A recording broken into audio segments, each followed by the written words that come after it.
Good morning friends, welcome to స్ఫూర్తి news. స్ఫూర్తి live కార్యక్రమం వీక్షిస్తున్న మీ అందరికీ కూడా ధన్యవాదాలు తెలియజేస్తూ ఈనాటి ప్రధాన పత్రికలోని వార్తా విశేషాలు ఒకసారి చూసే ముందు మన స్ఫూర్తి న్యూస్ను సబ్స్క్రైబ్ చేసుకున్న మిత్రులు దయచేసి మీరు సబ్స్క్రైబ్ చేసుకున్న మిత్రులారా, సబ్స్క్రైబ్ చేసుకుంటే మన స్ఫూర్తి న్యూస్లో వచ్చే ప్రతి వార్త ఎప్పటికప్పుడు మీకు నోటిఫికేషన్ రూపంలో రావడం జరుగుతుంది మిత్రులారా.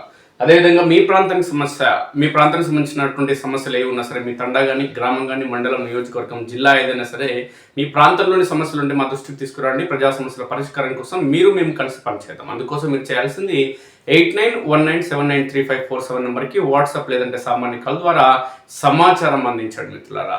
అయితే జాతీయ రాష్ట్ర స్థాయి వార్తలకు వెళ్లే ముందు కల్వకుర్తి నియోజకవర్గానికి సంబంధించిన వార్తలు చూస్తే, మున్సిపల్ ఎన్నికల నేపథ్యంలో ఆమన్గల్ మున్సిపల్ కేంద్రంలో బీజేపీ కాంగ్రెస్ పార్టీలకు సంబంధించినటువంటి రెండు విరుద్ధ పార్టీలు, ఇటువైపు నరేంద్ర మోడీ, అటువైపు ఏమో రాహుల్ గాంధీ, మేము బద్ధ శత్రువులం, కాంగ్రెస్ పార్టీ అంటే బీజేపీ పడదు, బీజేపీ అంటే కాంగ్రెస్ పడదు, కాంగ్రెస్ అంటే ముస్లిం అంటే కాంగ్రెస్ అంటేమో కాంగ్రెస్ వాళ్ళు, బీజేపీ మద్దతుతో పాటు కేవలం హిందువుల కోసం పనిచేస్తుందంటూ కాంగ్రెస్ వాళ్ళు బీజేపీ పైన విమర్శలు. ఈ పరిణామాల నేపథ్యంలో ఒక పార్టీ అంటే ఈ రెండు పార్టీల మధ్య పచ్చగడ్డి వేస్తే బగ్గుమనే కోణంలో విమర్శలు ప్రతి విమర్శలు అనేది జాతీయ స్థాయిలో, రాష్ట్ర స్థాయిలో చేసుకోవడం జరుగుతుంది. కానీ కల్వకుర్తి నియోజకవర్గంలో ఆమన్గల్ మున్సిపాలిటీలో మాత్రం ఒక కసిరెడ్డి నారాయణ రెడ్డి, ఇటువైపు తల్లూజు ఆచారి ఇద్దరు కలిసి అక్రమ బంధాన్ని కొనసాగించడం జరుగుతుంది. పైగా వీరిద్దరు నేతలు ఏమంటారంటే, తెలంగాణ రాష్ట్ర వ్యాప్తంగా అనేక మున్సిపాలిటీల్లో బీఆర్ఎస్ వాళ్ళు కాంగ్రెస్ తో పొట్టు పెట్టుకోలేదంటూ బీజేపీ వాళ్ళు అంటారు. అదేవిధంగా కాంగ్రెస్ వాళ్ళు ఏమంటారంటే, బీఆర్ఎస్ తోని బీజేపీ వాళ్ళు పొత్తు పెట్టుకోలేదా అనే కోణంలో వీళ్ళు మాట్లాడతారంటే, వేరే వాళ్ళు తప్పు చేసినా మీరు దీని గురించి ప్రశ్నించారు కానీ మేము చేస్తేనే తప్ప, వాళ్ళు చేసే సంసారం మేము చేస్తేనే వ్యభిచారమా అంటూ పైగా నిందలు వేయడం జరుగుతుంది. ఒకవైపు జర్నలిస్టుల పైన కానీ, ఇంకోవైపు వివిధ పార్టీలకు సంబంధించిన నాయకులు కానీ, లేదంటే ఇతర పార్టీలకు సంబంధించిన నాయకులు ఎవరైనా ప్రశ్నిస్తే వాళ్ళ పైన విమర్శలు చేయడం జరుగుతుంది, ప్రతి విమర్శలు చేయడం జరుగుతుంది. అంటే వీళ్ళు మేం తప్పు చేయట్లేదు, వాళ్ళు చేసిరు కదా, వాళ్ళు అంటే చాలా మంది చేసిరు కాబట్టి మేము కూడా చేస్తున్నాం, గుంపులో గోవిందా మాకంటూ ప్రత్యేకం ఏం లేదని ఇద్దరు నాయకులు ఒప్పుకోవడం జరుగుతుంది. ఈ ఇద్దరు నాయకులు ఒప్పుకున్న ఈ నేపథ్యంలో 40 ఏళ్ళ ఏదంటారు పృథ్వీరాజు సినిమాలు అంటాడు, 30 years ఇన్ ఇండస్ట్రీ అనే కోణంలో మాట్లాడతాడు. కల్వకుర్తిలో కూడా Achari 40 years in BJP party, 40 years in Kalwakurthy రాజకీయం అనే కోణంలో ఈయన మాట్లాడతాడు. అంటే ఒకే పార్టీ, ఒకే సిద్ధాంతం, ఒకే పార్టీ కోసం తన జీవితాన్ని త్యాగం చేసిన గొప్పలు మాట్లాడతాడు తల్లోజు ఆచారి. కానీ చిట్ట చివరికి ఏమైంది, కాంగ్రెస్ పార్టీతో పొత్తు పెట్టుకున్నాడు, తన భార్యను మున్సిపల్ వైస్ చైర్మన్ చేయనీక. బీజేపీ పార్టీకి సంబంధించిన సిద్ధాంతాలు కావచ్చు, తల్లోజు ఆచార్య ఒక జాతీయ స్థాయి నేత, హిందువులతో పాటు ముస్లింలు కూడా కేవలం ఆచారం చూసి అనేక ఎన్నికల్లో అనేక దఫాల్లో బీజేపీ పార్టీ అంటే ఇష్టం లేని ముస్లింలు కూడా తల్లోజు ఆచార్య ముఖం చూసి ఓట్లేసిన సందర్భాలు కల్వకుర్తి నియోజకవర్గంలోనే. అంటే కులమత వర్గలింగ విభేదాలు లేకుండా కల్వకుర్తి నియోజకవర్గంలో అనేక ఉద్యమాలకు ఊపిరి వస్తున్నటువంటి తల్లోజు ఆచార్య ఎవరైతే ఉన్నారో, ఈయన కల్వకుర్తి నియోజకవర్గంలో కేఎల్ఐ సాధనలో తన వంతు పాత్ర పోషించడం జరిగింది. అందుకోసం కల్వకుర్తి రెవెన్యూ డివిజన్ పరిధిలోని సిరిసరంగల్లా సీతారామాంజనేయ స్వామి టెంపుల్ నుంచి మొదలు పెడితే ఉమ్మడి పాలమూరు జిల్లా కేంద్రమైనటువంటి కలెక్టరేట్ కార్యాలయానికి ఆయన ఎడ్ల బండ్లతోని ర్యాలీ నిర్వహించడం జరిగింది, ముట్టడి కార్యక్రమం చేయడం జరిగింది. కల్వకుర్తి రెవెన్యూ డివిజన్ ఏర్పాటులో అత్యంత కీలక పాత్ర. ఈ కల్వకుర్తి నియోజకవర్గంలో తల్లోజు ఆచారికి విడదీయరాని అనుబంధం ఉంది.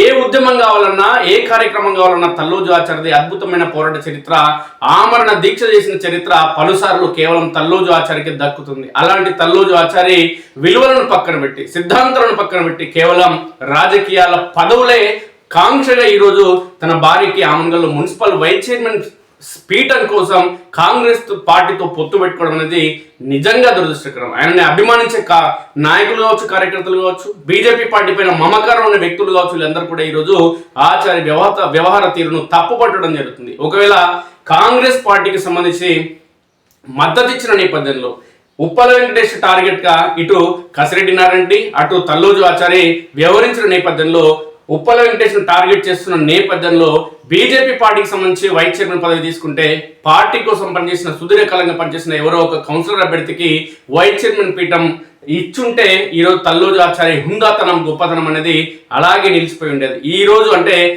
రోజు ఆయన వ్యవహరించిన తీరు అనేది నెక్స్ట్ ఎన్నికల్లో ఖచ్చితంగా ప్రభావం చూపబోతుంది. అదేవిధంగా కసిరెడ్డి నారాయణ రెడ్డి వ్యవహార తీరు ఉన్నాయేమో 15 కౌన్సిలర్ స్థానాలు ఉంటే గెలిచింది కాంగ్రెస్ పార్టీ ఒకే ఒక్క సీటు. మళ్ళీ పైగా ఏమంటారు, ఈయన ప్రెస్ మీట్ పెట్టి పార్టీకి సంబంధించిన మంత్రులు, ఎమ్మెల్యేలు, ముఖ్యమంత్రులు ఏమంటారంటే మున్సిపల్ ఎన్నికలు కానీ, గ్రామ పంచాయతీ ఎన్నికలు కానీ, భవిష్యత్తులో నిర్వహించబోయే జెడ్పీటీసీ, ఎంపీటీసీ ఎన్నికలు కూడా కాంగ్రెస్ పార్టీ పాలనకు, ప్రజాపాలనకు రెఫరెండం. ఈ ఎన్నికల ఫలితాలు ప్రజలు ఇస్తున్నటువంటి ఓట్ల తీర్పు అనే కొరలో మాట్లాడడం జరుగుతుంది. మరి ఆమన్గల్లో 15 మున్సిపల్ స్థానాలు ఉంటే ఒక్క సీటు గెలిపించడం ఈ కాంగ్రెస్ పార్టీదే పాలనకి రెఫరెండం అని తెలంగాణ సమాజం భావించాల్సి వస్తుంది. ప్రధానంగా కల్వకుర్తి నియోజకవర్గ ప్రజలు చరిత్రలో ఎవరు లేని విధంగా, ఎవరు చేయని విధంగా, కల్వకుర్తి నియోజకవర్గం ఏర్పడినప్పటి నుంచి ఎవరు తేని విధంగా అత్యధిక నిధులు తీసుకొచ్చినని చెప్పే కసిరెడ్డి నారాయణ రెడ్డి నిజంగా చెప్పాలంటే అందులో వాస్తవం ఉంది. మరి అతి తక్కువ సమయంలో ఎక్కువ నిధులు తీసుకొచ్చి అభివృద్ధి చేసినటువంటి కసిరెడ్డి నారాయణ రెడ్డికి ఆమన్గల్ మున్సిపాలిటీలో ఎందుకు ఆ పార్టీకి ఓట్లు వేయలేదు ప్రజలు? ఒకసారి ఆత్మ విమర్శ చేసుకోవాలి. కసిరెడ్డి నారాయణ రెడ్డి ఎందుకు ప్రజలకు దూరం అవుతున్నాడు, పార్టీ కార్యకర్తలకు దూరం అవుతున్నారు?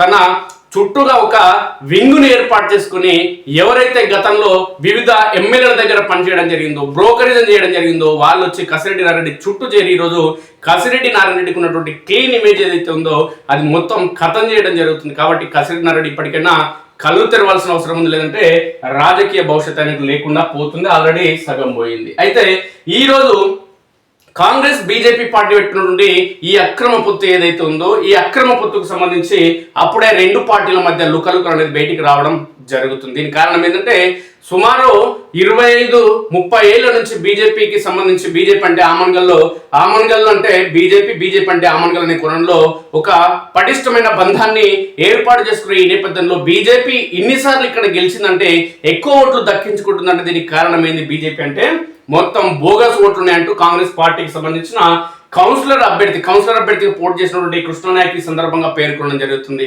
తాను పోటీ చేసినటువంటి వార్డులో మొత్తం ఆ వార్డులో 7వ వార్డుకు సంబంధించి ఆ వార్డులో అసలు ఇంటి నెంబర్ లేదు, ఇల్లు లేదు. కానీ ఇల్లు లేదు, ఇంటి నెంబర్ ఇల్లు లేకున్నప్పటికీ ఇంటి నెంబర్ను సృష్టించి కొత్తగా అంటే బోగస్ ఓట్లను తీసుకురావడం జరిగింది. బోగస్ ఓట్లు తీసుకొచ్చి మొత్తానికి అంటే ఒకే ఇంట్లో 14-82 అనే ఇంటి నెంబర్ సృష్టించి 18 బోగస్ ఓట్లు బీజేపీ వాళ్ళు అక్కడ సృష్టించడం జరిగింది. బీజేపీ కౌన్సిలర్ అభ్యర్థి అక్కడ బోగస్ ఓట్లను గెలవడం జరిగింది. తల్లోజు ఆచార్య కానీ బీజేపీ కానీ ఇన్నాళ్ల పాటు ఆమన్గల్లో రాజకీయం చేస్తున్నారంటే బోగస్ ఓట్లతోనే గెలుస్తున్నారు, బోగస్ ఓట్లతో రాజకీయం చేయడం జరుగుతుంది ఆమన్గల్ అంటూ బీజేపీ పార్టీకి సంబంధించిన నేతలపైన, అభ్యర్థులపైన విమర్శలు చేయడం జరుగుతుంది. కాంగ్రెస్ పార్టీ కౌన్సిలర్ అభ్యర్థి కృష్ణనాయక్ అంటే వీళ్ళ మధ్యలో రెండు పార్టీల బంధం అనేది ఇట్లా బిగుసుకుపోయింది. కసిరెడ్డి నారాయణ రెడ్డి, తల్లోజు ఆచార్యది. మరి కసిరెడ్డి నారాయణ రెడ్డి, తల్లోజు ఆచార్య ఏమో బంధం బిగుసుకుపోతే పార్టీలో ఉన్న నాయకుల మధ్యనేమో బంధము మొత్తం అంటే గొడవలు అనేది, పంచాయతీలు అనేది స్టార్ట్ కావడం జరిగింది. బీజేపీ అంటే బోగస్ ఓట్లు అంటే బీజేపీ ఆమన్గల్ అంటూ ఈ రోజు విమర్శలు చేయడం జరుగుతుంది కాంగ్రెస్ పార్టీకి సంబంధించిన నాయకులు. ఈ పరిణామాల నేపథ్యంలోనే బీజేపీ బంధం, కాంగ్రెస్ బంధం ఎన్ని రోజులు ఉంటుందనే కోణంలో ఒక చర్చ అనేది ప్రారంభం కావడం జరిగింది.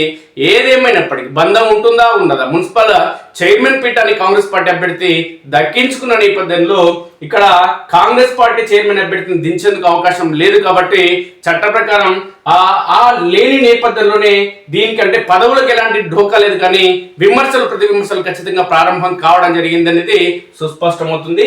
ఈ నేపథ్యంలోనే ఏమంటున్నాడు ఒకసారి చూద్దాం. బోగస్ ఓట్లతోనే నేను ఓడిపోయినా, బీజేపీ బోగస్ ఓట్లతోనే గెలిచిందంటూ కృష్ణనాయక్ అంటున్నాడు. విచారణ జరిపి న్యాయం చేయండి. కాంగ్రెస్ తరఫున పోటీ చేసిన కృష్ణనాయక్ వినతి ఎన్నికల సంఘానికి ఫిర్యాదు. ఆమన్గల్ పట్టణంలోని 7వ వార్డులో నమోదైన బోగస్ ఓట్ల కారణంగా తాను ఓటమి పాలయ్యానని కాంగ్రెస్ అభ్యర్థిగా పోటీ చేసిన కృష్ణనాయక్ ఆరోపించారు. ఈ మేరకు ఆయన ఎన్నికల సంఘానికి ఫిర్యాదు చేశారు. పలువురు కాంగ్రెస్ నాయకులతో కలిసి నగరంలోని ఎలక్షన్ కమిషన్ సూపరింటెండెంట్ కలిశారు. ఈ ఎన్నికలకు ముందే ఓ పార్టీ ఇక్కడ పెద్ద మొత్తంలో బోగస్ ఓట్లు నమోదు చేయించిందని ఓ పార్టీ అంటే బీజేపీ పార్టీ పేర్కొన్నారు. ఎందుకంటే ఓ పార్టీ ఎందుకు అంటున్నారంటే బీజేపీతో కాంగ్రెస్ బంధం ఉంది కదా, మళ్ళీ బంధం బయట పడకూడదు, మా బద్మాష్ బంధాలు బయట పడకూడదు ఉండాలంటే మళ్ళీ ఆ పార్టీ పేరు రాయకూడదని ప్రయత్నాలు. మళ్ళీ ఎందుకంటే బంధం పెట్టుకున్న నేపథ్యంలో మళ్ళీ ఎమ్మెల్యే ఏమంటాడు, మా ఎమ్మెల్యే ఎందుకంటే కాంగ్రెస్ పార్టీలో ఉన్నాడు కదా, ఏమో మన బంధానికి సంబంధించి అప్పుడే లుకలుకు స్టార్ట్ అయితే మరి పక్క పార్టీలు నవ్వుకుంటారు కదా, పక్క జనం నవ్వుకుంటారు కదా, ఇప్పుడే పార్టీ పేరు రాకూడదు కానీ దొంగలు అని చెప్పాలని ప్రయత్నం. ఆమన్గల్ పట్టణంలో ఇల్లు లేకపోయినా 14.82 ఇంటి నెంబర్తో 18 బోగస్ ఓట్లు నమోదు చేయించారని తెలిపారు. ఈ విషయంపై సమగ్ర విచారణ జరిపి న్యాయం చేయాలంటూ కోరారు. ఆయన అంటే కాంగ్రెస్ పార్టీ రాష్ట్ర ఆదివాసీ ఉపాధ్యక్షుడు లింగనాయక్, రాష్ట్ర నాయకులు కోటయ్య నాయక్ తదితరులు ఈ కార్యక్రమంలో పాల్గొనడం జరిగింది. మొత్తానికి బోగస్ ఓట్లతోనే బీజేపీ అనేక దఫాలు మున్సిపల్ సీట్లను కైవసం చేసుకోవడం జరిగింది అనేది సుస్పష్టంగా పేర్కొనడం జరుగుతుంది. ఈ నేపథ్యంలోనే కాంగ్రెస్ బీజేపీల బంధం ఎన్నాళ్ల పాటు కొనసాగుతుంది? బంధం ఎన్నాళ్ల పాటు కొనసాగుతుందా, ఎన్నాళ్ల పాటు కొనసాగదా?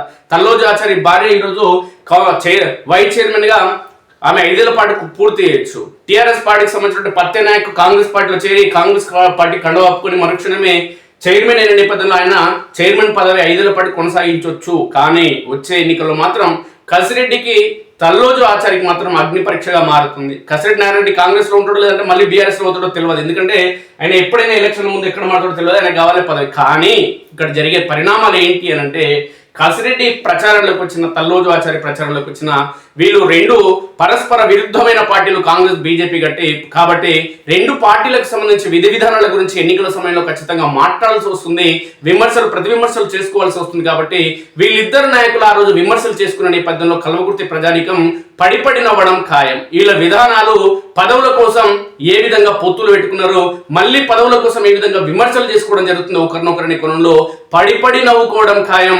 వీళ్ళకి 2028 అసెంబ్లీ ఎన్నికల్లో ఒక అగ్ని పరీక్ష, అగ్నిగుండం వీళ్ళ గెలుపోటములు ఆమంగల్ మున్సిపల్ పైన ఆధారపడతాయి. ఖచ్చితంగా వీళ్ళిద్దరి రాజకీయ జీవితం శూన్యం కాబోతుంది కల్వకుర్తి అనేది సుస్పష్టం. మరికొన్ని రాష్ట్ర స్థాయి, జాతీయ, అంతర్జాతీయ అంశాలకు సంబంధించిన వార్తల్లోకి మనం వెళ్తే మిత్రులారా ఏమున్నాయో ఒకసారి చూద్దాం.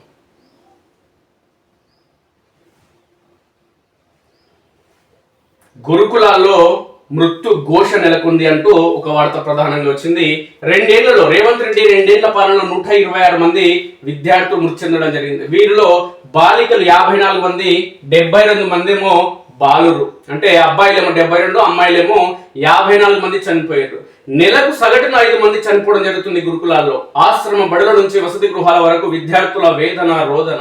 ఆత్మహత్యలు పట్టని ప్రభుత్వం, నిత్యం ఫుడ్ పాయిజన్ ఘటనలు. పాత కాంట్రాక్టర్లే కొనసాగింపు, ప్రిన్సిపల్స్ గుత్తేదారుల కుమ్మక్కు, నాణ్యతకు పాతర. ఎలుకలు కరుస్తున్న కన్నెత్తి చూడని అధికారులు, ఏం జరుగుతున్నా పట్టించుకునే పరిస్థితి లేదు. అలా కేసీఆర్ కూడా ఇదే పని చేసిండు, దొంగ. ఇలా నీతి వాక్యాలు చెప్తున్నారు ప్రతిపక్షంలో కూర్చొని. కానీ ఇద్దరు తోడు దొంగల పాలన అనేది ఈరోజు తెలంగాణ సమాజం గమనించింది ఈ గురుకులాల విషయంలో. ఆ రోజు కూడా టీఆర్ఎస్ ప్రభుత్వ హయాంలో పిల్లలకి ఎలుకలు గడిచినాయి. ఈ రోజు కాంగ్రెస్ పార్టీ హయాంలో కూడా పిల్లలకి హాస్టల్లో ఉండి నిద్రపోయే పిల్లలు ఎవరైతే, రూమ్లలో నిద్రపోయే పిల్లలు ఎవరైతే ఉన్నారో వాళ్ళకి ఎలుకలు గడుస్తున్నాయి, వాళ్ళ గోరు ఊసిపోయి రక్తం కూడా కారుతున్నది. టీఆర్ఎస్ ప్రభుత్వం, ఇలా కాంగ్రెస్. అంటే ఈ రెండు పార్టీల వల్ల మార్పు అనేది తెలంగాణ సమాజంలో రాలేదు అనేది సుస్పష్టం. అందుకోసం తెలంగాణ ప్రజలు ఆవేదనతో ఉన్నారు. ఎవరికి అధికారం ఇచ్చినా మంత్రులు వీళ్ళే అవుతున్నారు. టీడీపీలో వీళ్ళే మంత్రులు దొంగలు, కాంగ్రెస్ లో వీళ్ళే మంత్రులు దొంగలు, మధ్యలో టీఆర్ఎస్ వచ్చింది వీళ్ళే మంత్రులు దొంగలు. పార్టీ ఏది మారితే, ఏ పార్టీ అధికారంలోకి వస్తే ఈ దొంగలందరూ అదే పార్టీలోకి పోతున్నారు. మంత్రులు, ఎమ్మెల్యేలు, రాజ్యసభ సభ్యులు అవుతున్నారు. అంటే గుర్తులు పార్టీలు మాత్రమే మారుతున్నాయి, జెండాలు మాత్రమే మారుతున్నాయి అధికారం, కానీ నాయకులు మాత్రం వీళ్ళే ఉంటున్నారు, ఈ తోడు దొంగలే ఉంటున్నారు. కాబట్టి ఈరోజు తెలంగాణ సమాజంలో సమస్యలు అనేది ఎక్కడికక్కడ పుట్టగొడుగులా నిలుస్తున్నాయి. ప్రధానంగా విద్యా సంస్థల్లో ఈ సమస్యలు ఉండడం అనేది నిజంగా దురదృష్టకరం మిత్రులారా. భావి భారత పౌరులకు కావాల్సినటువంటి విద్యావంతులు, మేధావులు, శాస్త్రవేత్తలు, డాక్టర్లు, ఇంజనీర్లు, లాయర్లు కావాల్సినటువంటి విద్యార్థులు ఈరోజు సమస్యల కొలిమిలో కొట్టుమిట్టాడుతున్నారు మిత్రులారా. ఈ సమస్యల నుంచి విద్యార్థులు ఖచ్చితంగా బయటపడాల్సిన అవసరం ఉంది. అదేవిధంగా ఏవైతే యువజన సంఘాలు ఉన్నాయో, విద్యార్థి సంఘాలు ఉన్నాయో, యువజన పార్టీలకు సంబంధించిన సంఘాలు ఏవైతే ఉన్నాయో సమస్యల పరిష్కారం కోసం ఖచ్చితంగా పోరాటం చేయాల్సిన అవసరం ఉంది. గతంలో తెలంగాణ రాష్ట్రం రాకముందు సమైక్య ఆంధ్రప్రదేశ్లో విద్యార్థి సంఘాలు చాలా పటిష్టంగా ఉన్నాయి. కానీ కేసీఆర్ ఈ విద్యార్థి సంఘాలను కానీ కుల సంఘాలను పూర్తిగా మట్టు పెట్టడం జరిగింది. కారణం ఏంటంటే ఎవరు కూడా పోరాటం చేయొద్దు, ప్రశ్నించొద్దు అనే కోణంలో ఆయన ప్రయత్నం చేయడం జరిగింది. కాబట్టి ఈరోజు కేసీఆర్ చేసినటువంటి పాపాలు చుట్టుముట్టి ఫామ్ హౌస్ కు పరిమితం కావడం జరిగింది. చూద్దాం ఈ రోజు జరుగుతున్నటువంటి రేవంత్ రెడ్డి ముఖ్యమంత్రి అయిన తర్వాత తెలంగాణ రాష్ట్రంలో పాలన ఏ విధంగా ఉంది, ఈ ఆశ్రమ పాఠశాలల్లో వసతి గృహాల్లో విద్యార్థుల పరిస్థితి ఏ విధంగా తెలుసుకుందాం. విషాద ఘటనలో ఒకసారి చూస్తే గురుకులాల్లో 50 మంది విద్యార్థులు చనిపోవడం జరిగింది. కస్తూర్బా విద్యాలయాల్లో 25 మంది చనిపోవడం జరిగింది. సంక్షేమ హాస్టల్లో 24 మంది చనిపోవడం జరిగింది. ఆశ్రమ పాఠశాలలో 16 మంది చనిపోయారు. మోడల్ స్కూల్స్ లో 7 మంది చనిపోయారు. ప్రభుత్వ స్కూల్స్ లో 4 చనిపోయారు. ఇక అత్యధిక కేసులు నమోదైన జిల్లాను చూస్తే నల్గొండ జిల్లాలో 22 మంది చనిపోయారు, ఆదిలాబాద్ లో 22, వరంగల్లో 14, ఖమ్మంలో 12, మహబూబ్నగర్ లో 11, కరీంనగర్ లో 11 మంది చనిపోవడం జరిగింది. ఇక గురుకులాల విద్యార్థులు నాణ్యమైన ఆహారం అందక దవాఖానాల పాలవుతున్నారు. కలుషిత ఆహారం తిని అనారోగ్యం పాలవుతున్నారు. గత 2 ఏళ్లలోనే ఏకంగా 126 మంది గురుకులాల విద్యార్థులు మృతి చెందడం పరిస్థితి తీవ్రతను సూచిస్తుంది. మృతుల్లో బాలికలు 54 మంది కాగా బాలురు 72 మంది ఉన్నారు. ఈ పరిస్థితికి సర్కారు అనాలోచిత నిర్ణయాలు, పర్యవేక్షణ లోపాలే కారణమని విద్యావేత్తలు, గురుకుల సిబ్బంది ఆందోళన వ్యక్తం చేస్తున్నారు. గురుకుల పాఠశాలలో విద్యార్థుల ప్రాణాలు పోతుంటే సర్కారు మాత్రం పేరుకు ఎంక్వైరీ కమిటీ వేయడం, కంటి తుడుపుగా అక్కడి వార్డెన్ లేదంటే ప్రిన్సిపల్ను సస్పెండ్ చేయడం చేసి చేతులు దులుపుకోవడం పరిపాటిగా మారింది. అంతే తప్ప అసలు వాటికి కారణాలు ఏమిటి, ఎందుకు ఇలాంటి ఘటనలు పునరావృతం అవుతున్నాయి, ఎవరు కారకులు, పరిష్కారం ఏమిటి అన్న అంశాలపై ప్రభుత్వము, ఉన్నతాధికారుల దృష్టి సారించడం లేదు. కల్వకుర్తిలో కూడా గిరిజన ఆశ్రమం పట్టు ఇదే సంగతి అయితే ఎమ్మెల్యే వాళ్ళ అనుచరులు వచ్చి విద్యార్థులను భయపెట్టించి భయభ్రాంతులకు గురి చేయడం జరిగింది. ఈ సమాచారం ఏదైతే విద్యార్థులు ఇబ్బందులకు గురవుతున్నారని చెప్పి వార్తలు రాసే జర్నలిస్టుల పైన ఎమ్మెల్యే గరం అయిండు. ఎందుకు ఇలాంటి రాస్తున్నారు, నన్ను టార్గెట్ చేస్తున్నారని.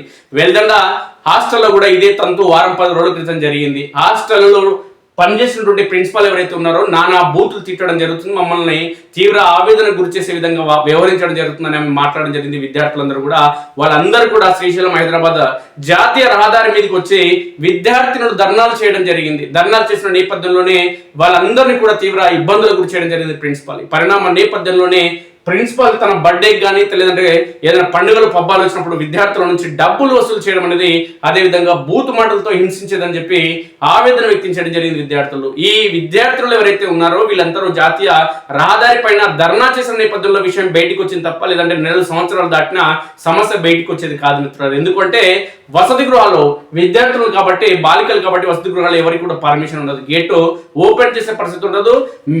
ఇది జర్నలిస్టులు కానీ లేదంటే సామాజిక మాధ్యమాలకు ఈ అంశం అనేది అంతుపట్టని వ్యవహారంగా నెలకొంటుంది. ఎందుకంటే ఎవరు కూడా విద్యార్థుల వసతి గృహాల్లోకి ప్రవేశించడానికి అనుమతి లేదు. కేసీఆర్ తీసుకొచ్చిండు అది విధానాన్ని. కేసీఆర్ తీసుకొచ్చిండు, రేవంత్ రెడ్డి అమలు చేస్తున్న కంటిన్యూ చేస్తున్నాం. చూద్దాం. ఇక్కడ ఉన్నటువంటి కసిరెడ్డి నారాయణ ఇక్కడ ఉన్నటువంటి పాఠశాల పైన ఆయన ఒక విద్యావంతుడు, మేధావుడు, 100 స్కూల్స్ ఉన్నాయి, ఆయనకు కాలేజీలు ఉన్నాయి, కానీ విద్యా వ్యవస్థ మీద మాత్రం పట్టు లేదు. ఆయన సమస్యల పరిష్కారం కోసం కనీసం ప్రయత్నం చేస్తలేడు. ఇక గురుకులాల్లో ప్రస్తుతం వరుసగా చోటు చేసుకుంటున్న విద్యార్థుల ఆత్మహత్యలకు మానసిక ఒత్తిడే ప్రధాన కారణమని విద్యావేత్తలు, విద్యార్థి సంఘాల నేతలు అభిప్రాయపడుతున్నారు. ప్రభుత్వం అమలు చేస్తున్న కొత్త పనివేళల ఫలితంగా విద్యార్థులు తీవ్ర మానసిక ఒత్తిడి గురవుతున్నారని విద్యార్థి సంఘాలు, తల్లిదండ్రులు, గురుకుల సొసైటీలోని ఉపాధ్యాయులు చెప్తున్నారు. ప్రభుత్వం గత సంవత్సరం గురుకులాల పనివేళను మార్చడంతో విద్యార్థుల మీద ఒత్తిడి పెరిగిందని వివరిస్తున్నారు. గురుకుల విద్యార్థుల దినచర్య ఉదయం 5 గంటలతో మొదలై 7 గంటల వరకు బ్రేక్ఫాస్ట్ ముగించి ఆ తర్వాత 8 గంటల 15 నిమిషాల నుంచి మధ్యాహ్నం 1 గంటల 25 నిమిషాల వరకు 7 పీరియడ్స్ ఏకదాటిగా నిర్వహిస్తున్నారని ఆందోళన వ్యక్తం చేస్తున్నారు. గురుకుల విద్యార్థులను రోబోల్లో ట్రీట్ చేస్తున్నారని, మొత్తంగా 16 గంటల షెడ్యూల్లో విద్యార్థులు కనీసం 2.5 గంటల పాటు పర్సనల్ టైం కూడా లేదని, అందులోనే బ్రేక్ఫాస్ట్, లంచ్, డిన్నర్ పూర్తి చేయాల్సి వస్తున్నదని చెప్తున్నారు. ఇది విద్యార్థుల మానసిక స్థితిపై తీవ్ర ప్రభావం చూపనుందని ఆందోళన వ్యక్తం చేస్తున్నారు. తరగతి గదిలో తల కూడా తిప్పుకునే అవకాశం లేకుండా వరుసగా 3 గంటల పాటు కూర్చొని పాఠాలు వినాల్సి వస్తుందని, విద్యార్థులు ఏకాగ్రతను కోల్పోతున్నారని, ఒత్తిడి అనుభవిస్తున్నారని వివరిస్తున్నారు. ఈ మానసిక ఒత్తిడి ఆత్మహత్యలకు దారితీస్తుందని ఆందోళన వ్యక్తం అవుతుంది. మారిన పనివేళలతో ఉపాధ్యాయులు సైతం అనేక ఇబ్బందులు ఎదుర్కొంటున్నారు. గురుకుల ఉపాధ్యాయుడికి పాఠాలు చెప్పడం ఒక్కటే కాకుండా dining, water duty, sanitary duty, kitchen inspection, ATP rotation, study hours, కూరగాయలను కొలతలతో ఇవ్వడం, రాయడం ఇత్యాది అనేక బోధనేతర విధులు అప్పగిస్తున్నారు. దీంతో ఉపాధ్యాయులు కూడా అనేక అవస్థలు పడుతున్నారు. ఉపాధ్యాయులు వృత్తికి తాము చేసే పనికి సంబంధమే లేదని నైరాగ్యంలో కూరుకుపోతున్నారని ఉపాధ్యాయులు వాపోతున్నారు. దీంతో విద్యార్థులపై పర్యవేక్షణ చేయలేకపోతున్నామని చెప్తున్నారు. గురుకులాల్లో గడిచిన 2 ఏళ్లుగా నిత్యం ఏదో ఒక చోట ఫుడ్ పాయిజన్ కేసులు నమోదవుతుండడం ఆందోళన కలిగిస్తుంది. గురుకులాల్లో ఆహార పదార్థాలు, కిరాణా సామాగ్రి, పండ్లు, కూరగాయలు, చికెన్, మటన్ సరఫరా, క్యాటరింగ్, స్వీపింగ్ సేవల కోసం గతంలో ఎప్పుడు ఫిబ్రవరిలో నోటిఫికేషన్ జారీ చేశారు. మార్చ్, ఏప్రిల్ నాటికి టెండర్ల ప్రక్రియ పూర్తి చేయడంతో విద్యా సంవత్సరం ఆరంభం నాటికి కొత్త కాంట్రాక్టర్లు సిద్ధంగా ఉండేవారు. కానీ కాంగ్రెస్ అధికారంలోకి వచ్చిన తర్వాత కొత్త టెండర్లు ఆహ్వానించలేదు. వాళ్ళకి టైమే లేదు. జర్నలిస్టులకు అక్రిడేషన్ కూడా ఇవ్వలేదు. ముఖానికి ఎన్నడు 2 ఏళ్ళ అధికారం వచ్చింది ఇలా ముఖానికి. 2025-26 విద్యా సంవత్సరానికి సంబంధించిన టెండర్ల ప్రక్రియ ఇప్పటికీ పూర్తి చేయలేదు. సుదీర్ఘ జాప్యం తర్వాత సంక్షేమ గురుకులాలు, వసతి గృహాలు, నిత్యావసర సరుకుల ప్రొక్యూర్మెంట్ ఇతర సరుకుల సేకరణపై మార్గదర్శకాల రూపకల్పన కోసం ప్రాజెక్టు మానిటరింగ్ యూనిట్ ను ఏర్పాటు చేస్తూ ప్రభుత్వం 2026 జూలైలో ఆదేశాలు జారీ చేసింది. ఆ కమిటీ గత ఆగస్టులో మార్గదర్శకాలు జారీ చేసింది. ఆయా సరుకుల ధరలను సవరించింది. అయితే 26% చోట్ల మాత్రమే టెండర్లు పూర్తయ్యాయి. తమనే కొనసాగించాలని పనులు పాత గుత్తేదారులు కోర్టును ఆశ్రయించారు. దీంతో టెండర్ల ప్రక్రియ నిలిచిపోయింది. ప్రస్తుతం పాత రేట్లతోనే పాత గుత్తేదారులతోనే ఎక్కడిక్కడ గురుకులాలను నిర్వహిస్తున్నారు. పెరిగిన ధరలకు అనుగుణంగా ధరలను సవరించకపోవడంతో గుత్తేదారులు థర్డ్ గ్రేడ్ సరుకులను సరఫరా చేస్తున్న దుస్థితి నెలకొంది. గుత్తేదారులతో పలువురు ప్రిన్సిపల్స్ కుమ్మక్క అవుతుండడంతో నాణ్యతకు పూర్తిగా తిలోదకాలు ఇచ్చారు. ఫుడ్ పాయిజన్ కేసులు నమోదవుతున్నాయి. నూతన టెండర్ ప్రక్రియను పూర్తి చేయకముందే గుత్తేదారులకు గతంలోని సెక్యూరిటీ డిపాజిట్లను ఎక్కడికక్కడ చెల్లింపులు చేశారు. బిల్లులను కూడా ప్రభుత్వం సకాలంలో చెల్లించక పోవడం గుత్తేదారుల ఇష్టారాజ్యంగా వ్యవహరించడానికి కారణమని తెలుస్తుంది. అరకొరగా నాణ్యత లేని సరుకులని గురుకులాలకు సరఫరా చేస్తున్నారని క్షేత్రస్థాయి ప్రిన్సిపాల్ వివరిస్తున్నారు. ఈ నేపథ్యంలో గురుకులాల్లో వరుసగా ఫుడ్ పాయిజన్ కేసులు నమోదవుతున్నాయని సొసైటీ వర్గాలు, విద్యార్థి సంఘాలు తేల్చి చెప్తున్నాయి. ఇప్పటికీ ఆచరణలోకి రాని నూతన డైట్ విద్యార్థి సంఘాలు, ప్రజా సంఘాలు, ఉపాధ్యాయ సంఘాలు, ప్రతిపక్ష బీఆర్ఎస్ పార్టీ ఒత్తిడి నేపథ్యంలో ప్రభుత్వం ఎస్సీ, ఎస్టీ, బీసీ గురుకులాలు, సంక్షేమ హాస్టల్లోని విద్యార్థులకు సంబంధించిన మెస్ ఛార్జీలను పెంచుతూ గత ఆగస్టులో ఉత్తర్వులు జారీ చేసింది. కామన్ డైట్ కూడా ప్రకటించింది. కానీ అది ఆచరణలోకి రాలేదు.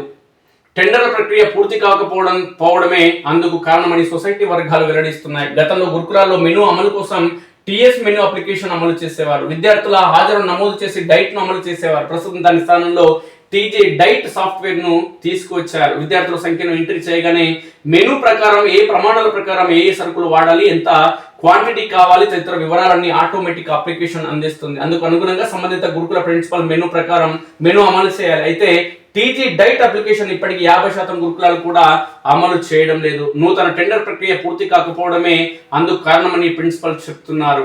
క్యాటరింగ్ నిర్వహణ గాలికి ప్రతి గురుకులంలో 5వ తరగతి నుంచి ఇంటర్ వరకు మొత్తంగా శాంక్షన్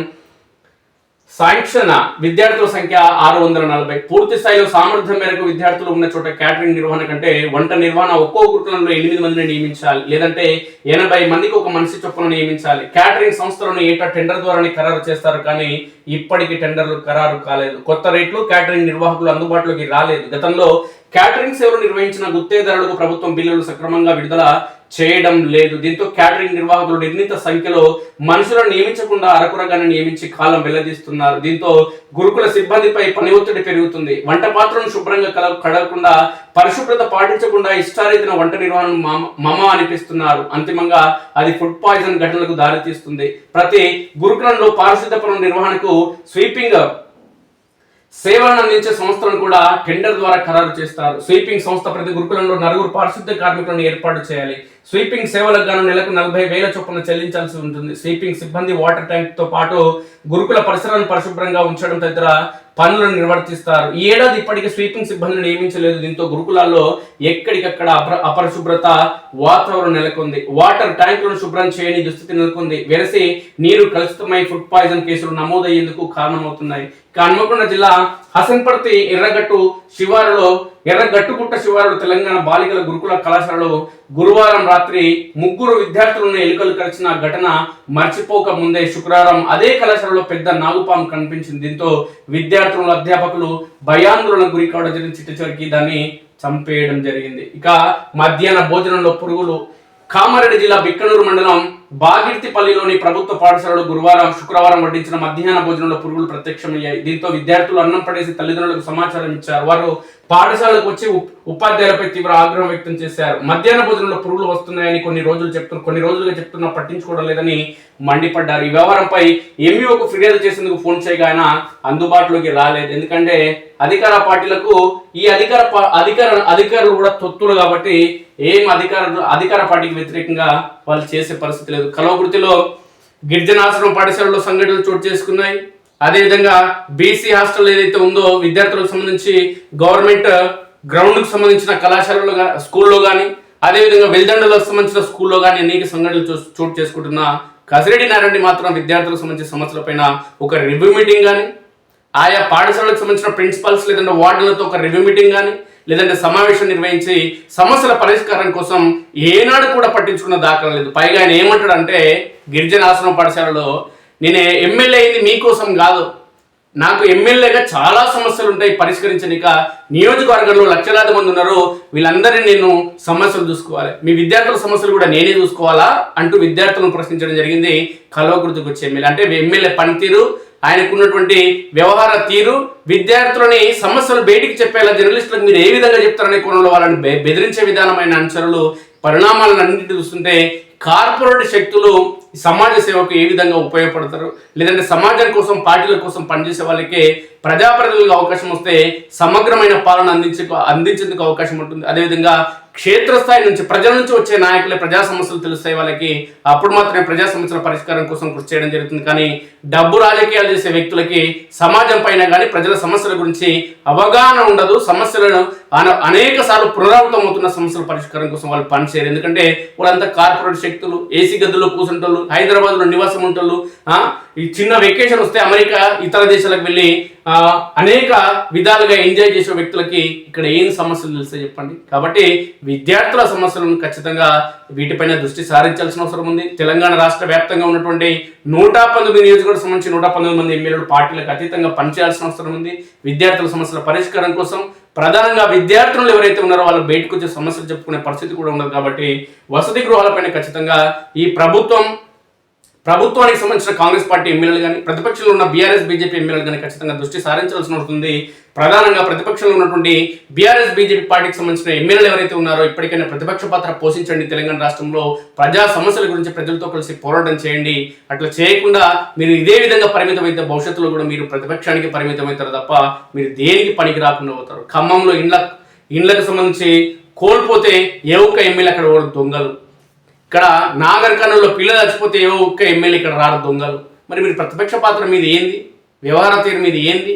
కాబట్టి ఇప్పటికైనా ఆలోచన చేయాలి. మరికొన్ని వార్తలు చూద్దాం. కేసీఆర్ సర్కార్ నిర్మాణం రేవంత్ రిబ్బన్ కటింగ్ అంట. వీళ్ళు గొప్పలు తిప్పలు. రైతు భరోసా ఇచ్చినాం కానీ అందరికీ వచ్చిందో లేదో నాకు మాత్రం తెలియదు అంటున్నాడు ముఖ్యమంత్రి రేవంత్ రెడ్డి. మూసీ తీరాన్ని అభివృద్ధి చేస్తాం, ఒడ్డుపై కూరగాయలు వేస్తాం. మూసీ తీరం అభివృద్ధి కాదు నాయన, ఉన్న ఇల్లు గూలగొట్టకు. ఇల్లు పోతే ఏడదస్తారు చెప్పు జనాలు. పాలమూరు నుంచి చాలా మంది హైదరాబాద్కు పోయారు, నువ్వు కూడా పాలమూరు బిడ్డవే. వాడేదో ఇళ్ళ పనో లేదంటే కూలీల పనో లేదంటే కాలేజీలో ఊడ్చేదో పని చేస్తారు మనోళ్ళు. ఆడ ఊడ్చేటప్పుడు ఈ మూసీ నది ఒడ్డున రెంట్ లేకుండా ఉంటుందని చెప్పి గుడిసెను చిన్న రూమ్ వేసుకుని బతికితే ఇలా మొయ్యి నువ్వు ముఖ్యమంత్రి అయ్యి పాలమూరు బిడ్డను నల్లమల టైగర్ అని చెప్పి ఉన్న ఇండ్లు కూడా కొడుతున్నావు హైదరాబాద్ పోయి. ఇది నీ పంతనానికి నిదర్శనం. హోటళ్ళు పెట్టించంటే నిరుద్యోగ యువతకంటే అవకాశం కల్పిస్తారంట. ఉన్న ఇల్లే పోతుంది, హోటల్ పెట్టుకుని ఏం చేస్తావు చెప్పు రేవంత్ రెడ్డి? ఆర్థిక సమస్యలు ఉన్నాయి, ఖజానా ఖాళీగా ఉంది. ఖజానా ఖాళీగా ఉంటే 1000 కోట్లు ఇట్టిస్తావు. మరి 1000 కోట్లు ఇస్తాండి కదా రాహుల్ గాంధీకి. కేరళ ఎన్నికలు ఉన్నాయి, ఆడ కేసీ వేణుగోపాల్ నా దోస్తుని ముఖ్యమంత్రి చేసేందుకు ఆయన ఉపయోగపడ్డాడు. కేరళకు 1000 కోట్లు కావాలడా పంపించాలంటున్నావు కదా నిన్న మన మీటింగ్లు పెట్టి. ఎక్కడి నుంచి వస్తాయి మరి? ఖజానా ఖాళీ అంటావు, ఢిల్లీకి మాత్రం దోష పెడతావు. రిటైర్ అయ్యే ఉద్యోగులకు బెనిఫిట్స్ ఇవ్వలేకపోతున్నాం కానీ 5000 కోట్లతో గాంధీ విగ్రహం పెడతాడు. ఇది రేవంత్ రెడ్డి పాలన. కేసీఆర్ని మించిపోతున్నావా స్వామి నువ్వు? కేసీఆర్కి ఇట్లాంటి పనులు చేసే అడ్రస్ లేకుండా పోయింది రేవంత్ రెడ్డి. నువ్వు గట్లా కాక మా పాలమూరు బిడ్డవు ఎందుకట్లా చేస్తావు? ఇంకోసారి సీఎంగా రాజేంద్ర నగర్ ఎమ్మెల్యే బస్తీల ఓట్లతో గెలిచిండు తప్ప అపార్ట్మెంట్ ఓట్లు వేస్తే గెలవలేదు. ఇదే బల్పు మాటలు. గెలిచిన తర్వాత వేర్వేరు సభలు ముఖ్యమంత్రి రేవంత్ రెడ్డి వివాదాస్పద వ్యాఖ్యలు. రైతులకు రైతు భరోసా అమలు చేసినట్లు ముఖ్యమంత్రి రేవంత్ రెడ్డి ప్రకటించారు. అయితే అందరికీ వచ్చిందా రాలేదనే విషయం తనకు తెలియదని చెప్పారు. ముఖ్యమంత్రి నిధిలో కూడా మంత్రులకి ఎమ్మెల్యేలకు గిలికింది తెలుస్తుంది అవగాహన లేని వాళ్ళకు. శుక్రవారం హైదరాబాద్లోని శిల్పకళా వేదికలో మాదిగ ఉద్యోగుల సమన్వయ కమిటీ ఏర్పాటు చేసిన ధన్యవాద సభకు సీఎం రేవంత్ రెడ్డి హాజరయ్యారు. సందర్భంగా సీఎం మాట్లాడుతూ రైతు రుణమాఫీ చేసినాం, రైతు భరోసా అమలు చేసినాం, అందరికీ వచ్చిందా రాలేదా అంటే నాకు తెలియదు, మీరు ఇచ్చిన సమాచారమే నా వద్ద ఉన్నదని వ్యాఖ్యానించారు. రాలేదయ్యా స్వామి, వచ్చిందని చెప్తావు గప్పాలు. వాస్తవానికి యాసంగికి ఇవ్వాల్సిన రైతు భరోసా పెట్టుబడి సాయం ప్రభుత్వం ఇప్పటి వరకు పంపిణీ చేయలేదు. అయినప్పటికీ లక్షలాది మంది రైతులు ఎదురు చూస్తున్న రైతు భరోసా నిధులు ఇవ్వకపోయినా ఇచ్చినట్టుగా సీఎం రేవంత్ రెడ్డి అబద్ధాలు చెప్పారంటూ విమర్శలు వెలువెత్తుతున్నాయి. అందరికీ వచ్చిందో రాలేదో తనకు తెలియదంటూ సీఎం చేసిన వ్యాఖ్యలపై తీవ్ర విమర్శలు వెల్లువెత్తుతున్నాయి. ఎన్ని విమర్శలు వస్తే ఏమైంది చెప్పి కాంగ్రెస్ పార్టీలోకి అవన్నీ పట్టించుకుంటారు. రేపు ఏది పట్టించుకోరు వాళ్ళకు ఇలాంటివి చెప్పు చూద్దాం.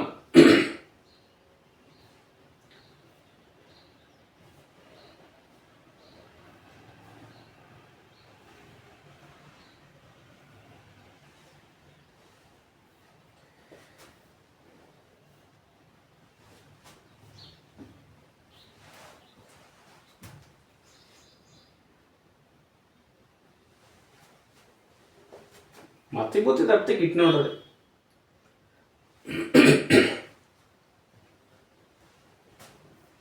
చూద్దాం ఇంకా ఏమన్నాడు ముఖ్యమంత్రి, ఎట్టిట మతి తప్పి మాట్లాడాడు. ఇక సీఎం స్థానంలో ఉండి ఇలాంటి వ్యాఖ్యలు ఎలా చేస్తారని ప్రశ్నిస్తున్నారు తెలంగాణ సమాజం.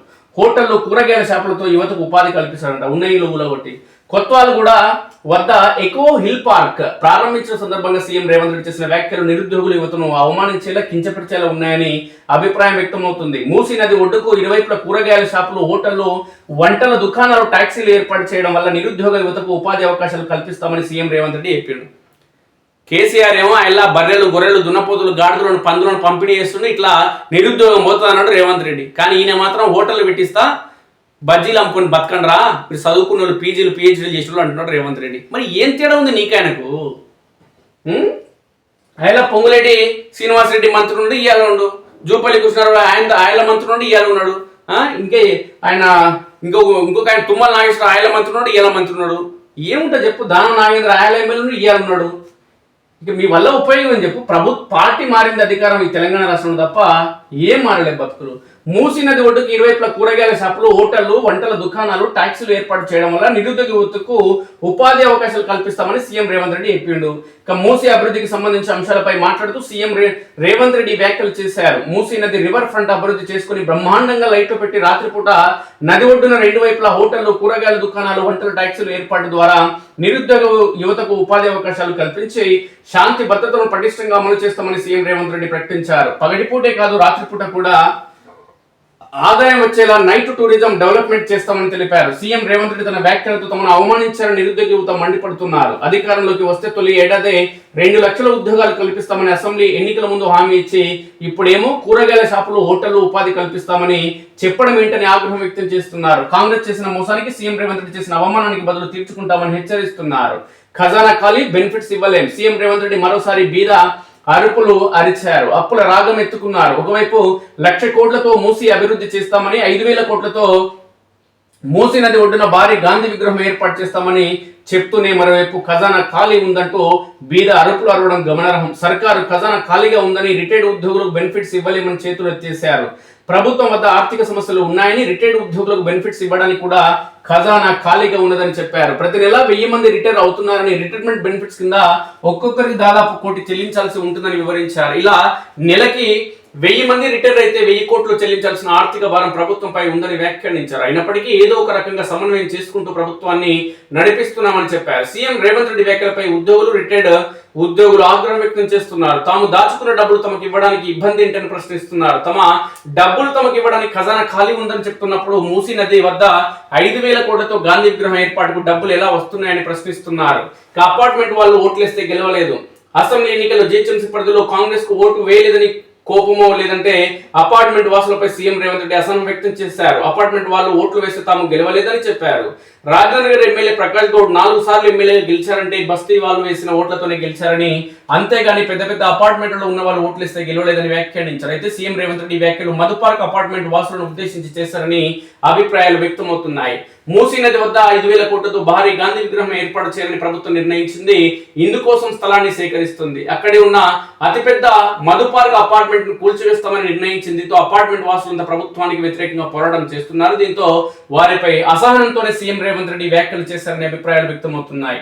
పరోక్షంగా అపార్ట్మెంట్ వాసులతో తమకు అవసరం లేదని తేల్చి చెప్పారనే విమర్శలు వ్యక్తమవుతున్నాయి. తమ ప్రభుత్వం వద్ద పేదలకు పంచడానికి భూములు లేవని, ప్రభుత్వం వద్ద ఆర్థిక వెసులుబాటు పరిమితమైందని ప్రకటించారు. అయితే సీఎం రేవంత్ రెడ్డి వ్యాఖ్యలపై ఉస్మానియా యూనివర్సిటీ ప్రొఫెసర్ కాసిం స్పందిస్తూ దయచేసి మా అసైన్మెంట్ భూముల జోలికి రాకుండా మీ ప్రభుత్వానికి ఆదేశాలు ఇవ్వండి, వాటికి పట్టాలు ఇవ్వండి అని సీఎం రేవంత్ రెడ్డి కోరారు. కాలు మొక్కు కాసిం, కాలు మొక్కుపోయి దయచేసి ఇట్లా తయారయ్యారే మీరు ప్రశ్నించేటోళ్ళు మొత్తం. రేవంత్ రెడ్డి కుల రాజకీయాలు, వేం నరేందర్ రెడ్డికి టికెట్ ఎందుకు నిదర్శనం, ఎంఆర్పీఎస్ వ్యవస్థాపక అధ్యక్షుడు మందకృష్ణ మాదిగ ఫైర్. ముఖ్యమంత్రి రేవంత్ రెడ్డి కుల రాజకీయాలకు పాల్పడుతున్నారని, అందుకు నిదర్శనం తన సామాజిక వర్గానికి చెందిన వేం నరేందర్ రెడ్డికి రాజ్యసభ టికెట్ ఇప్పించుకోవడమేనని ఎంఆర్పీఎస్ వ్యవస్థాపక అధ్యక్షుడు మందకృష్ణ మాదిగ ఆరోపించారు. శుక్రవారం సోమాజిగూడ ప్రెస్ క్లబ్ లో ఏర్పాటు చేసిన మీడియా సమావేశంలో ఆయన మాట్లాడుతూ రాజ్యసభ సీటును బీసీ సామాజిక వర్గం నుంచి వినయ్ కుమార్ లేదంటే ఎస్సీ సామాజిక వర్గం నుంచి దొమ్మాటి సాంబయ్య కేటాయించాల్సి ఉన్నదని, కానీ సీఎం రేవంత్ రెడ్డి కుట్రలతో వేం నరేంద్ర రెడ్డికి దక్కిందని విమర్శించారు. 2 ఏళ్ల రేవంత్ రెడ్డి పాలనలో మాదిగలు ఎక్కువగా నష్టపోయారని ఆరోపించారు. ఎస్సీ వర్గీకరణ కంటే ముందు విడుదల చేసిన ఉద్యోగ నియామక నోటిఫికేషన్లకు ప్రత్యేక ఆర్డినెన్స్ ద్వారా వర్గీకరణ చేస్తామని స్వయంగా అసెంబ్లీలో సీఎం ప్రకటించారని, కానీ గత నోటిఫికేషన్లకు వర్గీకరణ లేకుండానే నియామకాలను చేపట్టి మరో దశాబ్ద కాలం మాదిగలకు ఉద్యోగాలు రాకుండా చేశాడని మండిపడ్డారు. వర్గీకరణలో సైతం 11% రిజర్వేషన్ల వాటా దక్కాల్సి ఉండగా మాల సామాజిక వర్గానికి చెందిన నాయకుల ఒత్తిడితో 9% కుదించాడని ఆరోపించారు. సీఎం కుట్రలతోనే చట్టసభల్లో మాదిగలకు అవకాశాలు రాకుండా పోతున్నాయని మండిపడ్డారు. రాజేష్ కేసులో దోషులపై చర్యలు తీసుకోవాలంటే ఈ సందర్భంగా మందకృష్ణ మాదిగ డిమాండ్ చేశారు. కూలీ డబ్బులు అడిగారని దళితుడిపై దౌర్జన్యం. జగిత్యాల జిల్లాలో కాంగ్రెస్ నాయకుడి దౌర్జన్యం. అపస్మారక స్థితిలో చికిత్స పొందుతున్న తిరుపతి.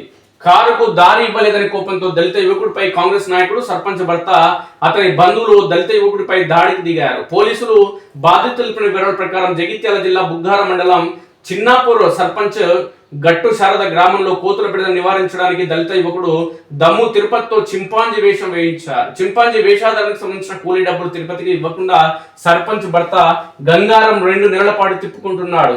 తిరుపతికి డబ్బులు అత్యవసరం ఉండి గురువారం మధ్యాహ్నం కారులో వెళ్తున్న గంగారంను డబ్బులు అడిగే ప్రయత్నం చేశాడు. దీంతో గంగారం కారులోంచి దిగి కారుకు అడ్డుగా వస్తావా, నేను ఎవరిని అనుకున్నావురా అంటూ ఆగ్రహంతో ఊగిపోతూ తిరుపతిని కులం పేరుతో దూషిస్తూ చితకబాది పక్కనే ఉన్న డ్రైనేజ్ లో పడేసి వెళ్ళిపోయాడు. అక్కడితో ఆగకుండా గురువారం సాయంత్రం తిరుపతిపై మరోసారి దాడి చేశారు. ఇదంతా అక్కడే ఉన్న సీసీ కెమెరాలో రికార్డ్ అయింది. 2 సార్లు చితకబాదనతో అపస్మారక స్థితికి చేరిన తిరుపతిని బంధువులు జగిత్యాల దవాఖానలో చేర్పించారు. తిరుపతి తల్లి లక్ష్మి ఫిర్యాదు మేరకు కేసు నమోదు చేసినట్లు ఎస్ఐ సతీష్ తెలిపారు. కేసు నమోదు అవుతుంది కానీ చర్యలు ఉండవు, ఎందుకంటే అధికార పార్టీ కదా, చర్యలు తీసుకోరు మన పోలీసులు. ఏ పార్టీ అధికారంలో ఉంటే ఆ పార్టీలకు చట్టంలో లొసుగులు ఉంటాయి, వాళ్ళకు అనుకూలంగా ఉంటుంది. ఆర్టీసీలో కార్మికులకు ఎలక్ట్రిక్ షాక్. ఎలక్ట్రిక్ బస్సులతో 10,000 మంది డ్రైవర్లు భవిష్యత్తుకు అగమ్య గోచరం. సొంత డ్రైవర్లను వినియోగించుకోవడంలో ఆర్టీసీ విఫలం. ప్రైవేట్ డ్రైవర్ల కోసం ఆటోలపై ప్రచారం. బలవంతంగా టిమ్ల అప్పగింత. బుకాయింపు దబాయింపు. కొత్వాల్గూడ క్రషర్ పై రాఘవ కన్స్ట్రక్షన్స్ మాయమాటలు. పొంగిరెడ్డి కంపెనీకి అండగా రంగంలోకి కాంగ్రెస్ నేతలు. క్రషర్ వద్ద మీడియా సమావేశం పెట్టి పొంతనలేని వాదనలు. తెరపైకి కొత్తగా వచ్చిన Tirumala industries crushing company quarry పత్రాలు చూపకుండా ఆరోపణలు, బెదిరింపులు. అధికార పార్టీ గినికి పోతారు ఈ దొంగలు. ఏ పార్టీ గెలిస్తే ఆ పార్టీకి ఎందుకు పోతారు దొంగలు అంటే దొంగ పని చేయండి. సివిల్స్ లో మెరిసిన తెలంగాణ. తుది ఫలితాలతో చట్టా చాటిన 25 మంది. ఉమ్మడి వరంగల్ జిల్లా నుంచి 8 మంది, గ్రేటర్ హైదరాబాద్ నుంచి 8. జాతీయ స్థాయి 55వ ర్యాంక్ సాధించిన సింగరేణి కార్మికుడి కుమార్తె సృజన. 123వ ర్యాంక్ సాధించిన తరుణ్ తేజ. సింగరేణి కోచింగ్ అభ్యర్థులు అత్యధికులు. All India topper Anuja Agnihotri. ఈనాడులో ఏమాటలు వచ్చినా ఒకసారి చూద్దాం.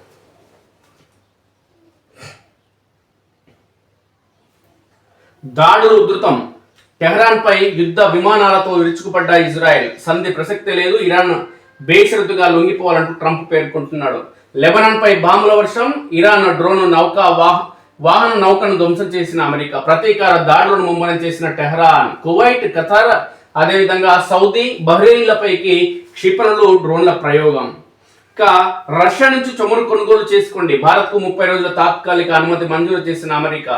ఇరాన్ పై దాడులకు అమెరికా కాంగ్రెస్ లో మద్దతు. పిచ్చుకతో ఖమేనీ అంతమంటూ ఇంకొక వార్త. 100 లోపు తెలుగు వాళ్ళు ఇద్దరే. సివిల్స్ టాపర్ అనుజ్ అగ్నిహోత్రి, 2-3 స్థానంలో రాజేశ్వరి, సువి, ఆకన్ షుద్దుల్. ఏపీ టాపర్ గా శ్రీ జశ్వంత్ చంద్ర. తెలంగాణలో సృజన. తెలుగు రాష్ట్రాల నుంచి 40 మంది ఎంపిక. ఎస్సీ వర్గీకరణ ప్రక్రియలో మీకు అండగా ఉన్న స్నేహితుడికి మాట ఇచ్చిన కర్నూలులా వ్యవహరించా. మాదిగ ఉద్యోగుల సమన్వయ కమిటీ ధన్యవాద సభలో సీఎం రేవంత్ రెడ్డి. మూసి చుట్టూ నైట్ టూరిజం. నైట్ ఏం చేయాలి సారు? రేపుల అత్యాచారాలకు పాల్పడాలా, లేకుంటే నైట్ పూట వచ్చి ఏం కొనుగోలు చేయాలి? నైట్ పూట రావాలంటే సెక్యూరిటీ సౌండ్. ప్రజాపాలన ప్రగతి ప్రణాళిక షురు. ఉమ్మడి జిల్లాలో మంత్రుల సన్నాహక సమావేశాలు. 99 రోజుల యాక్షన్ ప్లాన్ పై అధికారులకు దిశానిర్దేశం. అభివృద్ధి సంక్షేమం పక్కాగా అమలు చేయాలని ఆదేశాలు. హైదరాబాద్ లో కార్యక్రమానికి సీఎం రేవంత్ రెడ్డి శ్రీకారం. ఏపీ, కర్ణాటకలో పిల్లలకు సోషల్ మీడియా బ్యాన్. 13 ఏళ్ల లోపు వారు వాడకుండా ఏపీలో నిషేధం. అసెంబ్లీలో సీఎం చంద్రబాబు ప్రకటన. 90 రోజుల్లో విధి విధానాలు ఖరారు చేస్తామని వెల్లడి. అతి వాడకంతో అభ్యసన సామర్థ్యం దెబ్బతింటుందని ఆందోళన. 16 ఏళ్ల లోపు పిల్లలకు సోషల్ మీడియాను బ్యాన్ చేసిన కర్ణాటక సర్కార్, ఆ రాష్ట్ర అసెంబ్లీలో ప్రకటించిన సీఎం సిద్ధరామయ్య. మాజీ సైనికులు సమరయోధుల భూములకు క్లియరెన్స్ ఇస్తలేరు, 2.5 ఏళ్లుగా నిలిచిపోయిన ఎన్ఓసీల జారీ. వీళ్ళకి ఎందుకు సార్ చెప్పు, వీళ్ళు దేశం కోసం పోరాటం చేసిన పార్టీల కోసం పోరాటం చేస్తే వాళ్ళకి ఫస్ట్ వస్తాయి. బి ఫార్మసీ గరిష్ట ఫీజు 1,25,000. డి ఫార్మడీకి అత్యధికంగా 1,37,000. ఇక pharmacy, private pharmacy, agri, architecture ఫీజులు ఖరారు చేసిన సర్కార్. 2025-28 విద్యా సంవత్సరానికి కొత్త ఫీజుల అమలు ఉత్తర్వులు జారీ చేసిన రాష్ట్ర సర్కార్. నేపాల్లో జంజీ నేతకు పట్టం. సార్వత్రిక ఎన్నికల ఫలితాల్లో దూసుకుపోతున్న బలేంద్ర షా పార్టీ మొత్తం 165 సీట్లకు గాను 94 చోట్ల ఆర్ఎస్పీ అభ్యర్థులు ముందంజ. గత ఏడాది నేపాల్లో జంజీ నేతృత్వంలో భారీ ఎత్తున నిరసనలు. 4 నుంచి 12 సీట్లకే పరిమితమైన మాజీ ప్రధాని కేపీ శర్మ ఓలీ పార్టీ. 150 మంది మావోయిస్టులు లొంగుబాటులో. ఎస్ఐబి అదుపులో అగ్రనేతల భద్రతా సిబ్బంది, గిరిల్లా ఆర్మీ. రేపు మీడియా ముందు ప్రవేశపెట్టనున్న పోలీసులు. వీరిలో గణపతి ఉంటారా లేదా? No clarity. పెను విధ్వంసం. ఇరాన్ మిలిటరీ అకాడమీ, భూగర్భ బంకర్లపై అమెరికా ఇజ్రాయెల్ బాంబు దాడులు. టెహరాన్ పై 100 బాంబులతో విరుచుకుపడ్డ America Israel. Iran military academy, భూగర్భ బంకర్ల పేల్చివేత. బహ్రెయిన్, సౌదీ, ఇజ్రాయెల్ ఎంబసీలపై ఇరాన్ క్షిపణుల దాడి. ఇజ్రాయెల్ కేంద్రంపై అటాక్. ఇరాన్ లో మరో స్కూల్ పై దాడి. 1332కు పెరిగిన మృతుల సంఖ్య. పశ్చిమాసియాలో 7వ రోజు మరింత భీకర యుద్ధం కొనసాగితే పెట్రోల్ ఉత్పత్తి ఆగుతుందంటూ ఖతార్ హెచ్చరిక. ఖమేనీ హత్యకు స్పేస్ నుంచి బ్లూ స్పారో మిసైల్ ప్రయోగించిన ఇజ్రాయెల్. ముందు ఇరాన్ కథ ముగిస్తాం, ఆ తర్వాత క్యూబా సంగతి తెలుస్తామంటూ ట్రంప్ పేర్కొన్నారు. రష్యా నుంచి మళ్లీ ఆయిల్ కొనుగోలు ప్రారంభించిన ఇండియా. పశ్చిమాసియాలో యుద్ధంపై రక్షణ మంత్రి రాజ్నాథ్ సింగ్ ఆందోళన. ఇవి నాటి ప్రధాన పత్రికలోని వార్తా విశేషాలు. మిత్రులారా, మీ సూచన సలహాలు అభిప్రాయాలు ఖచ్చితంగా తెలియజేయండి. అదేవిధంగా మన స్ఫూర్తి న్యూస్ను సబ్స్క్రైబ్ చేసుకుని మిత్రులుంటే దయచేసి సబ్స్క్రైబ్ చేసుకోండి. Thank you very much.